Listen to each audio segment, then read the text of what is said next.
The seas and oceans cover 2/3 of the surface of our planet. They are deeper than our highest mountains. You can sail the greatest of the oceans, the Pacific, and not see another ship for days. When it's dawn in San Francisco, it can be dusk in Sydney. On land, we may seem overcrowded, overpopulated. At sea, the space can seem infinite.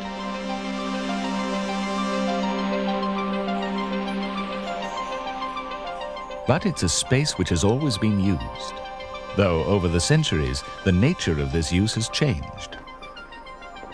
Once, the oceans were a barrier to communications. Columbus changed that. As ships and navigation improved, the oceans became a means of communication and the arena of international trade. For centuries, too, the seas have been used as a source of food. To find this food in our times, the fishing vessels have had to become bigger. They travel further. They fish more competitively and exhaustively. Since the middle of the 19th century, communications cables have been laid across the sea and ocean floors. First for the telegraph, then for the telephone. Since the 1950s, there has been a huge growth in the undersea network of telephone cables. The early cables carried several dozen conversations. Modern coaxial cables like this carry several thousand. They have become the basic means of international communication. Well over half of our international calls go by submarine cable. Increasingly, too, cables for power are being laid under the sea. The most recent occupant of the seabed has been industry.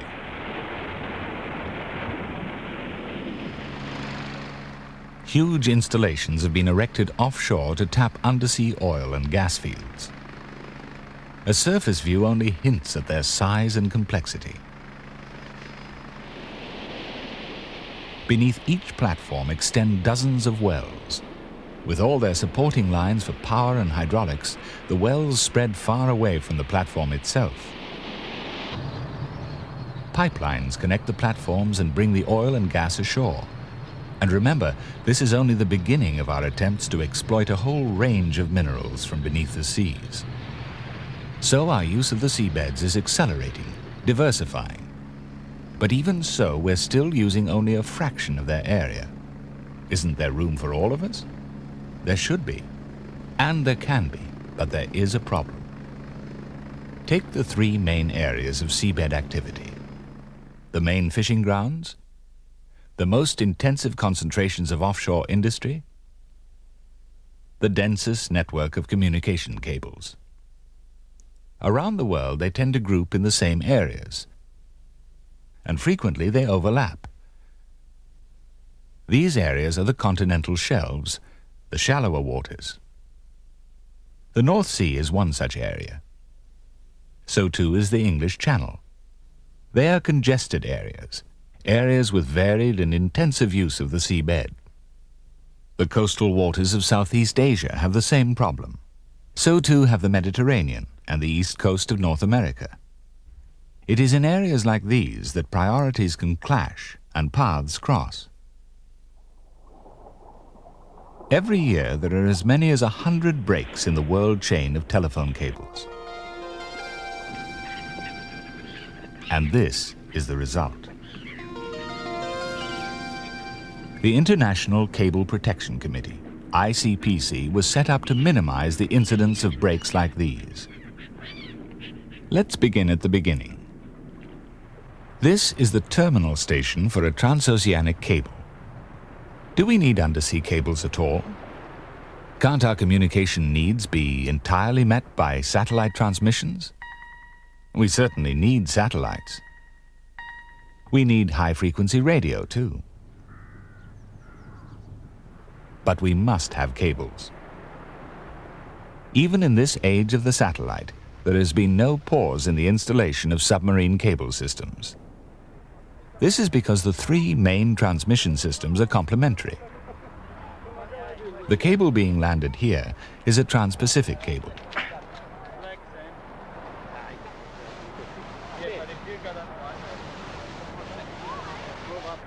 If you telephone Europe from Australia, it's just about as long a distance call as you can make. If the call went by a satellite, thousands of miles above the Earth, this distance would be greatly increased. So much so that the voice signals would be delayed a little.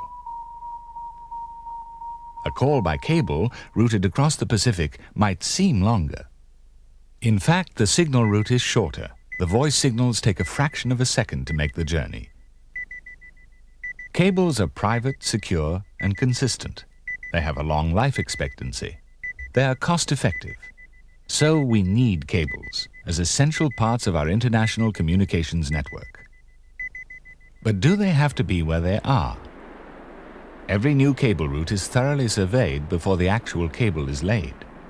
And the surveying nowadays is a precise and scientific business. The optimum route must be direct, but avoid extreme undulations in the seabed. It must avoid other uses of the seabed too. The best route is then plotted exactly.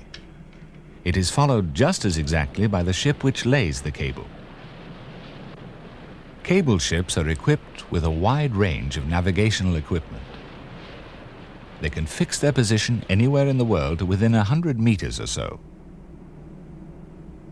They follow the planned route of the cable as precisely as possible. Cables have been rerouted around changing fishing areas, as here, off Iceland. But it's an expensive business. And in areas like the Mediterranean, there's little scope left for rerouting. Such areas are too congested. There's no way a cable route can avoid every area of potential risk. So can cables for such areas be made stronger, more resistant to damage? Until the 1980s, most cable was coaxial. Its basic strength is in its core, a reinforcement of tightly wound steel wire. The cable is made continuously, and it's around this wire that the central conductor is formed. It's usually made of copper. Next comes the layer of polyethylene, which acts as insulation. For deep-sea locations far from offshore industry and fishing activities, cable like this is used. But for shallower waters, the cable is armored. More than a single layer of armoring can be used, often interspersed with layers of yarn.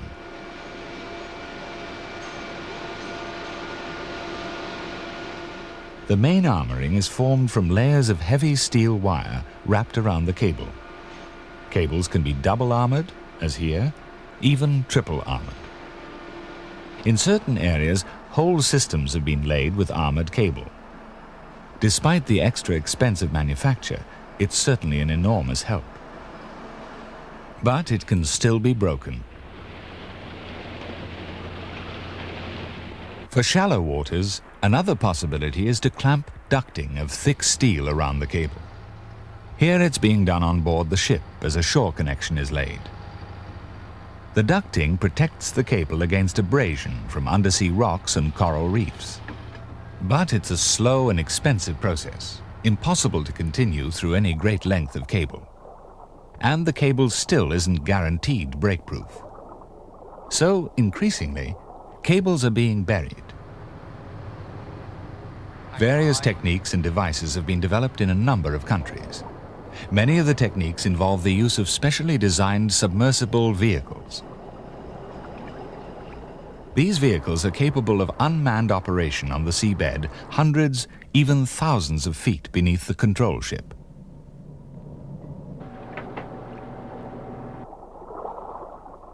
Not every cable can be buried. Tides, currents, or geology might prevent burial. Nor can cables be buried too deep. They must remain accessible for repair work. But despite these restrictions and the much higher cost, burying cables is proving to be one of the most effective ways yet of protecting them and keeping them out of other people's way. There's one last and absolutely vital way to protect cables, and that's to let other users of the sea know where they are. As we've seen, the route of the cable lay is precisely plotted, and this information is passed on. Nearly all navigation charts now feature the routes of undersea cables. ICPC has ensured that a wide range of special cable warning charts is also freely available. These charts cover many of the congested coastal shelf areas. They've been useful to organizations seeking to tap the mineral wealth on and beneath the seabed. So far, the industrial development of the seabed has been mainly for oil and gas. In the North Sea, for example, cooperation has been good. But without cooperation, priorities could have clashed. Existing cables can be placed under threat in 4 basic ways. First, by exploration. By its nature, this tends to spread over a wide area. The second threat is from the production platforms themselves. There will be fewer of these, but they will drill a much greater concentration of wells. The third threat is from the anchors of the support vessels. In heavy seas, these can drag, a danger if ships are anchored too near cable routes. The fourth threat is from pipelines. Sooner or later, in a congested area, their paths will cross a cable route. With offshore industry, pipelines are the most common problem. It may be possible to relocate the cable, either permanently or while the pipe is being laid. It may be possible to bury a section of cable, so allowing the pipe to be laid on top of it. Or the cable can be cut and peeled back for the pipe to be laid. It can then be restored to its original position, but this means that the cable will be out of service for a time. Cooperation with the offshore oil industry around the world has been good. The North Sea has shown what can be achieved. But the offshore industry is in its infancy. There will be many more examples of clashing priorities to solve, but an encouraging start has been made. Ships and shipping activities have been a recurring source of problems for undersea cables. This is Singapore, one of the busiest ports in the world, where the cable routes pass very close to an out-of-harbor anchorage. To gain a hold in the soft ooze beneath, the ships have to dig in their anchors deep. Unless they keep well away from the cable's corridor, a cable can be snared. Dredgers need to take special care, as their activities can expose and dislodge even buried cable. Reduce speed. But with responsible operation, modern ships like this gravel dredger can work near other users of the seabed in even the most congested areas.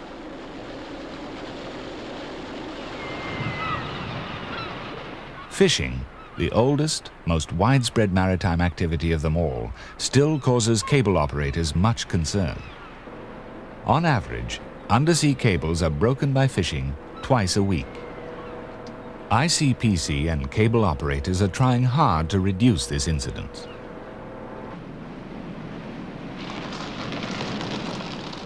This is a clam dredger at work off the North American coast of New Jersey. A number of cables pass close to the clam beds, and the dredgers can be a hazard even to buried cables. AT&T has developed a warning system for the dredgers, working through the Loran C navigational systems on board. When the ship approaches a cable, the warning light will change from green to yellow. The skipper can then change course away from the hazard. By the time the red alarm is activated, he should either be on a safe course away or take immediate avoiding action.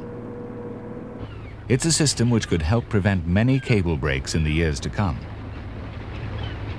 Not all breaks are deliberate or even avoidable, but some are. Most fishermen cooperate in sharing the seabed, but some don't. One way to cooperate is to keep equipment in good order. The beam trawl can be a danger to cables unless it's well maintained. Even then, the leading edge can easily catch a cable. And that's what cable operators and fishermen want to avoid. So cable operators sponsored trial designs for new shoes to help the beam ride over submarine cables. Tests on land soon demonstrated that the new shoe designs performed well, but their adoption must rest with the fishermen. Commercial fishing today is harder than ever. To win their catches and their livings, fishermen travel far and wide.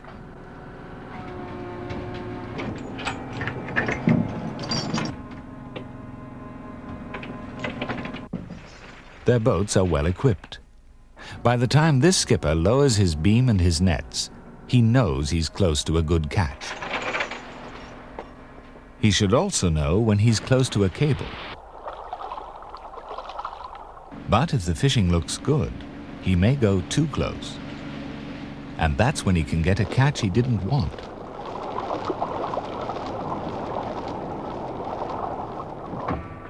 The more powerful boats can break a cable. The smaller boats get their progress rudely arrested.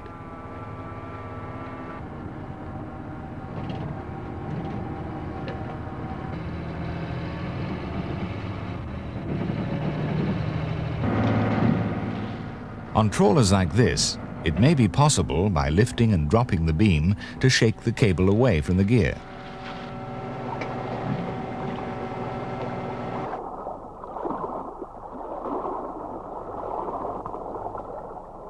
If not, the captain has a problem. What's the effect of breaking or damaging a cable? Thousands of calls stop dead. Important data being transmitted can be delayed or even lost in the confusion. An intercontinental break can affect nations and people all over the world. Ja, Operator, ich habe eben mit Chicago gesprochen, ich bin aber unterbrochen worden. Mira, es que tengo un problema inmenso aquí. ニューヨークの重要な連絡があるんだけどな。Nouvelle-Orléans. Mais en Amérique, madame! Euro nonsense, Willem, bei mir so, ja. Ja, wie lange würde denn das dauern? Pero es imposible, te digo. しっかりしろよ。 Oh, mon Dieu. Et meu vraiment. Yes, I'm sorry to keep you waiting. I'm trying to connect you. Special departments stand by to reroute calls when a cable goes down. Hello, Mondale. This is the Restoration Control Office here. Gradually, communication links are re-established. Plan 62, Well, hello, please. Green Hill. This is London. Okay, according to plan? Okay, thank you. Derek, Mondale have made good the Green Hill 8001, good on to the Green Hill 60804. Okay, Mondale, thanks very much. Groups of calls are allocated to other cables or to satellites. But it takes time and money. So does repairing the cable. Around the world, at carefully chosen locations, the cable owners place special ships. These ships are operated, maintained, and equipped to sail at the shortest possible notice to repair broken cables. The position of the break can usually be determined from the shore terminals. The first job of the cable ship is to get to the location of the break as fast as it can. Once there, the ship will have to grapple for the cable. This could take up to a day, longer if the seas get too heavy.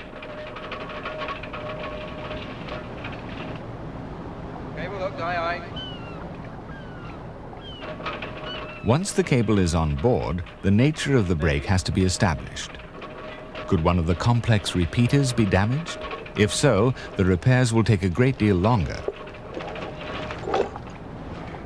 Then the armoring has to be unwound and the damaged section of the cable cut out. The cut cable can be tested back to confirm that the area of damage has been successfully identified. Then the cable must be re-spliced. This means joining up the central reinforcing wire and the principal conductor. A short area of polyethylene insulation must be remolded around the splice. Then the armoring has to be replaced, up to 3 layers of it. And on board there's no factory machine to help. Before being put back in the sea, the cable is tested fully back to its 2 shore terminals. On average, it will be 24 hours from the start of grappling to dropping the repaired cable back into the sea. But remember that in some parts of the world, it takes a matter of days just to sail to the area of the break and back again. So the cost of repairs differ. Let's say that it can be a sum far in excess of the value of the skipper's ship. And cable repairs have become much more costly with the new generation of submarine cables. In these cables, the signals are sent by lasers along delicate optical fibers. On land and at sea, these telephone cables are now being laid. Optical fiber cables have revolutionized telecommunications. They carry a huge number of signals, 10 times as many as the most sophisticated coaxial cables. The fibers are well protected in manufacture. A copper tube encloses them for 2 layers of stranding wire to be wrapped around. And all this is before the insulation and outer armoring is added. Optical fiber cables take up to 4 times as long to repair as coaxial cables. Deliberate damage to them will be an expensive business, especially if the breaker is held responsible for the cost himself, which he will be if he's spotted by one of the regular reconnaissance aircraft or patrol vessels. So the responsible skipper will sooner cut his gear than cut a cable, for he too relies on his communications. The different means of communication rely upon each other, and a break in the chain takes its toll of us in ways we cannot possibly foresee. We depend on our ability to communicate. So we need our cables just as much as we need fish from the sea or oil from beneath it. Sharing the benefits of each other's toil means sharing the responsibilities, and that means sharing the seabed.